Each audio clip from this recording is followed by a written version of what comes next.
So one of the reasons why I tend to focus on spiritual health so much is because it is primarily ignored for the most part, especially men going your own way. You focus on things like the eight healths. You could look at my other videos, see what those are.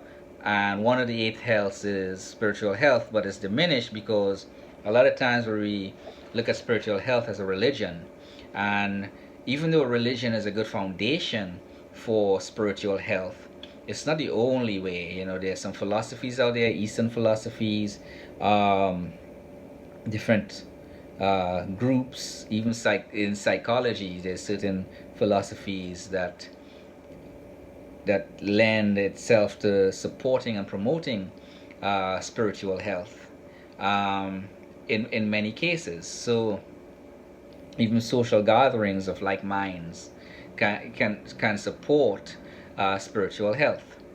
Um, so it's not strictly religion, but we're going your own way, and now and hopefully you're focusing on spiritual health, and you're looking to get back into a relationship, possibly get married, things like that.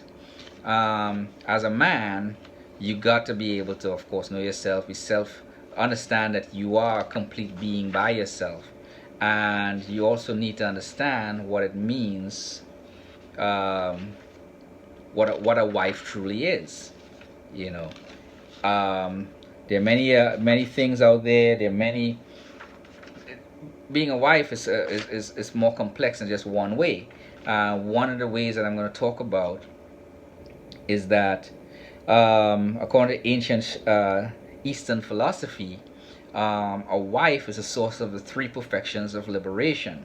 What that really is she's like, what the perfectionist liberation is religion or spirituality, if religion is too strong of a word, economic development, and sense gratification or sex, is one of the sense gratifications, affection, things like that, um, nurturing, uh, all that falls under that sense gratification. Coming home or going home is not really going to the building as going to the wife. The wife is your home, if that makes any sense. So, this is something you have to understand as men. A woman, a wife, is really the source, the perfections of liberation. Those of you who are on spiritual journeys, who seek like more on the religious stuff, really like completely withdrawn from relationships, um, you're kind of like in a renounced order of things, kind of like a priest that is not married, chaste, celibate, all that stuff. Um, it's actually more dangerous along that path. I mean, I'm not saying it's not impossible, but even the ancient philosophy says it's more dangerous to actually achieve spiritual liberation in that way, because your body and stuff still functions, the biology is still there, and you might have urges and desires, sexual desires, even lust towards women, or even other men's wives, that can lead, um, just the thought of it can lead down the path of destruction, of spiritual destruction, if you're seeking that level of liberation. Um, in that as in it, in that respect. As for you women, if you're watching this video, understand the tremendous value that being three perfections of liberation really is. If a lot of women, Western women, have lost sight of what it really means to be a wife, it's not necessarily cooking, cleaning, and satisfying your husband. You know, because those are duties. Those are duties of being a wife that leads to liberation of the whole family. You're nurturing, you're nourishing, and all that other stuff.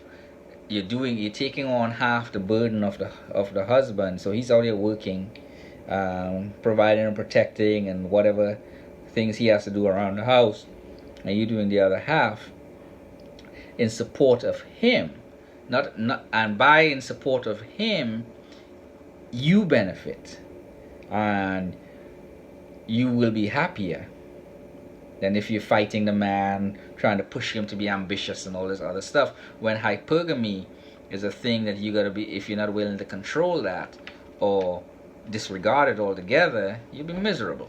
That's really what it means. At least that's how I understand it to be. So how the ancient texts describe it, it says, as one can cross over the ocean with seagoing vessels, one can cross the dangerous situation of the material ocean by living with a wife. All right? So it's easier to go through life with a wife than it is to go through it alone. And again, it's very tough to do it alone. All right. If like people like me, a lot of men who in MGTOW, we own our own homes, we have a business. Some of us even have children. I unfortunately, I don't have any children. I don't know if that's fortunate or unfortunate, but I don't have children. And but I do raise children professionally. For me, I still have a household, and even I can see the benefit of having a wife, even though I am MGTOW. And I'm talking about a true wife, a woman that understands that she's there, that she's a source of liberation. And you could take liberation as hyperbole or some kind of high level compliment. But a family, as it was taught in the ancient times, was really the man's job to guide their family spiritually into liberation.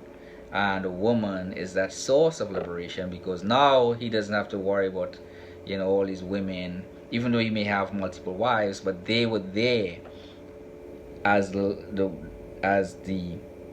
not, I would say distraction, but the focus to allow a man to lead his family with his multiple wives and what have you into being liberated from this world. That's from the spiritual and religious side of things. But a lot of modern women have lost sight of that. Their great grandparents still had some of that inner intelligence. They may not have been able to pass it on to their daughters like they would have liked to, and this is why we are where we are today. All right. So if a man becomes like a dog or a cat that's lazing around, kind of no ambition, is like a beast basically, right? According to Prabhupada, he's the founder of the Krishna consciousness movement here in the United States. He basically sees his wife as a sex object, and that is, we as MGTOW men should not look at wives or women as such. You have to keep in mind the modes of material nature keeps us entangled in a way where we look at a woman's body and we're attracted to her body but not her, and the body is simply a machine that she was born with and grew up with, and it was a blessing to her, and to us we find that appealing, but it's not her. The body is not her. Just as our body is not us, we just use this particular body, we take care of it, we tend to it, what have you, and we can't change it really, because it's a biological thing. So when we start acting like animals and our relationship doesn't go the way, our relationship will not go the way we want it to go, and because we're unaware that we're acting like animals when it comes to these women, in some cases, I'm not saying all the time, but something we have to consider, because we're in MGTOW to grow and develop ourselves to be better than we were yesterday. This is something you have to consider as well when dealing with growth in MGTOW. and if, especially if you want to get back into a relationship, you got to really take that step back and look at some of these things. All right.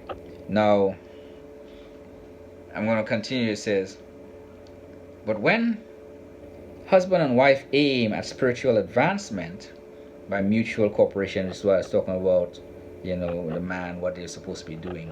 The marriage is really about spiritual advancement. There is no consideration of someone's beauty or the disruption of so-called love. See, love really has nothing to do with marriage. It's a business transaction. Even you have to get a license for it in the West. So, in the material world, there is no question of love. Marriage is actually a duty performed in mutual cooperation, as directed in the authoritative scriptures for spiritual advancement. That's what it's for. Marriage is a cooperation between two people for spiritual advancement. The man leads, the woman supports, and by supporting selflessly, she benefits and can also be liberated. She's the source of that liberation. By taking shelter of a woman, one can conquer the senses. So if you take on your wife, you look at your wife, if you decide to get back into, you still MGTOW even though you're in a relationship or not, because you're not taking a lot of crap. You know your worth, and you know a lot of stuff about yourself now. You're stable in the 8 healths, and maybe now you're growing in that spiritual health. So now you can actually take shelter in your wife, and that by doing so, if she's truly a wife, you'll be able to conquer the senses, because you don't really have to worry about a whole lot of the material stuff. She's dutifully to you, to a fault, basically, as a wife, and her ambition isn't driven by a hypergamy, because she's a true wife. Hypergamy, they talk about it as being the nature of a woman, and it is true, but just like any other nature, a woman can control those things. She has the ability to do that, especially if she's on a spiritual path as well. And I'm not talking about a religious path, I'm talking about a spiritual path, an agnostic path maybe. Because sex itself, according to Prabhupada, it's a material bondage. Because when you look at sex and you're having sex with a woman as a man, or you're having sex with men and women, you're having sex, the body is enjoying, getting the sensations. You just experiencing those sensations through the body. That's the body's doing its thing. We are controlling the body. We're doing all that stuff. The pleasure that you think you're getting is not your pleasure. It's the body's pleasure that we're able to sense, because a dead person can still have an erection, and it can still ejaculate, because it's a bodily function. You just not there to feel the sensation anymore. That sensation is still there. So it's something you got to think about. And those of you who are significantly more advanced than I am, and you're looking at becoming in a renounced order, by all means go for it. MGTOW gives you that platform where you can just completely say, I'm done with women, forget all about it. Keep in mind, it's a more dangerous path, in the sense that your biology is still functioning. You'll still have urges, you'll still get horny and things like that, unless you're at that level where you can control the body significantly. I am nowhere near that level, even though I'm celibate. I control my urges are not really there much, and I may have been born that way, where I could kind of switch it on and off.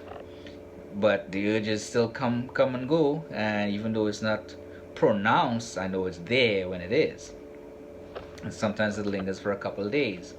But because I have been sexually active, and choose not to be. And I find that the way I live now, there's significantly less stress. I constantly remind myself of not going back into that way of living, because I am happier. Strangely enough, I am happier this way. Um, Even though it doesn't mean I won't enjoy having sex. It's just that I'm happier this way. All right, but it is difficult for man and renounce order to go down a path because of his biology kicking in. The way he might lust after a woman with a beautiful body, or he might lust over a man's wife who happens to be beautiful, have a beautiful face, beautiful body.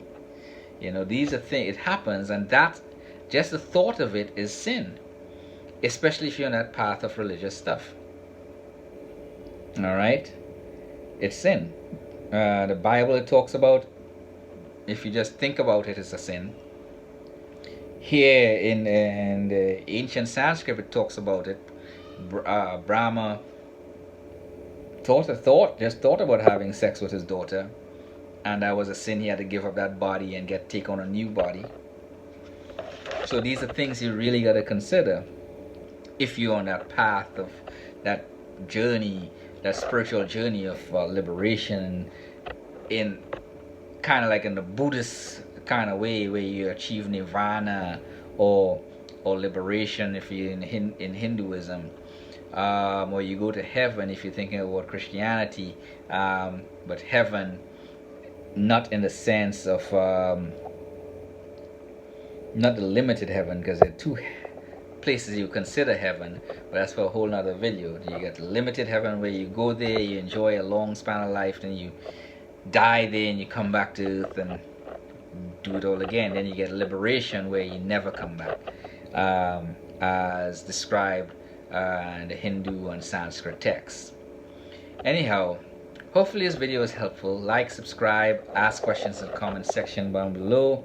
I know it might be a little dense, but hopefully it'll give you something to think about as you pursue your journey in MGTOW. And for you women, hopefully it'll give you something to think about as what it really is to be a wife, and understand the fact that you are truly the three perfections of liberation.